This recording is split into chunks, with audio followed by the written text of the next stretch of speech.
people didn't hear about the broadening of the sales tax, a lot of people out there are going to want to know, what will I now have to pay sales tax on that I have not been paying? Well, if you... Let me give us an example. Yeah. Maybe not a total. Well, I'll give you a couple. Example. Lawyers. You know, my family, we never, my dad, the mailman, we didn't have any lawyer, but, you know, lawyers.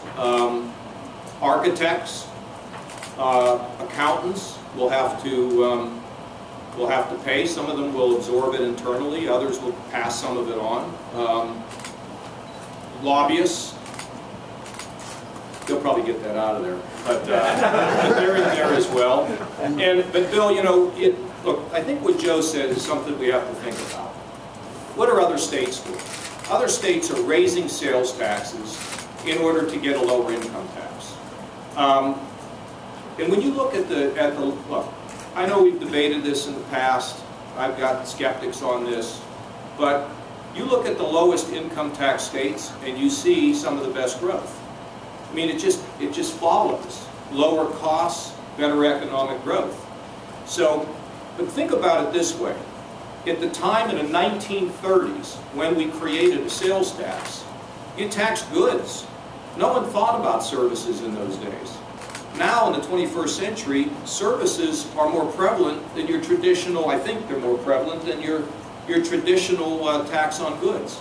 So it's modernizing, but at the same time, I think what's good about this is you're reducing the sales tax by 0.5% on everybody, and you're giving people a reduction. All rates get reduced in the income tax, and then the 50% reduction for small business. So, you know, they say they tried this in the past in Ohio only to have it defeated, or they tried it in other states only to have it defeated. Well, it's because they were using it to spend more. We're using it to lower our taxes in a tax reform manner. Now, let me just bring up one other issue that you're going to ask about, and you should ask about, and that is the issue of loopholes. I think I'm the leader in the country on corporate welfare reform. I was against my own party in 1995, 96, and 97. We believe in eliminating that. That's why we passed the financial institutions tax to take away a loophole that let banks move equity out of state.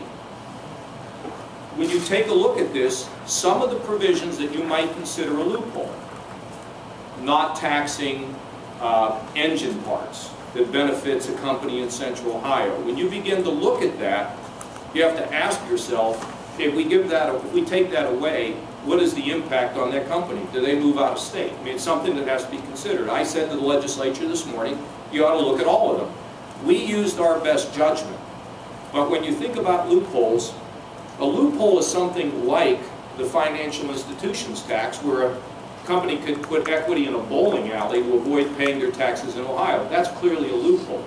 But an economic incentive is a whole different matter.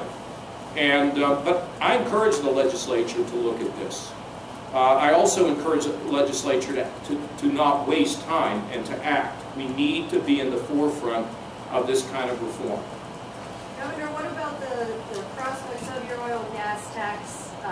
It failed last time, if you want to put it that way. How do you... Yeah, I would accept that. He didn't get it, that's for sure.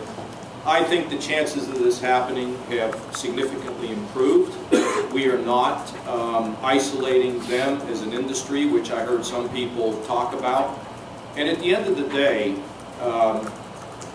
if you really want to have a serious conversation with people in the energy industry, they believe this is something that they ought to be happy about accepting. Now, you talk to the lobbyists, the people who get paid to defend whatever position they take, you might not hear that. But look, I've had occasion to be in Texas and Davos. I met with energy companies. A front page of the New York Times Magazine yesterday. You know, I only read out-of-state publications. Is a picture of the. I'm just kidding. Is a North Dakota oil boom. They have a picture of a guy, you know, his face is dirty from being out on the wellhead. I believe their severance tax is either 8 or 9%. So, you know, the 4% is extremely reasonable. And I have to tell you that I know that there are members who for the first time in a generation are seeing job growth in their local communities. And they don't want it disrupted. I respect it.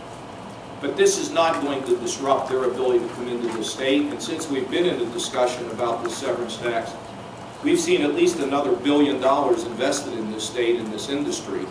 It is somewhere between $2 and $3 billion that has been invested in the state. So, look, it's going to be up to the legislature. I'm very hopeful. See, to me, it's a bluebird that flew in the window. Instead of letting people take profits home, if they leave some of them here, we can cut our income tax. And what we're all looking for are ways in which we can reduce the tax burden without having to cut vital government programs. And I think we have found that way, and the severance tax is an example of it. But you know, all need to be looked at comprehensively. Do I think we have a good shot? At some point it's going to happen. It's either going to happen through this or it's going to happen on a ballot. One way or the other, it's going to happen. Yeah, right in here you mentioned local governments. Can you talk about what your budget does in reference to them? In what respect? Just in how much funding they're going to get.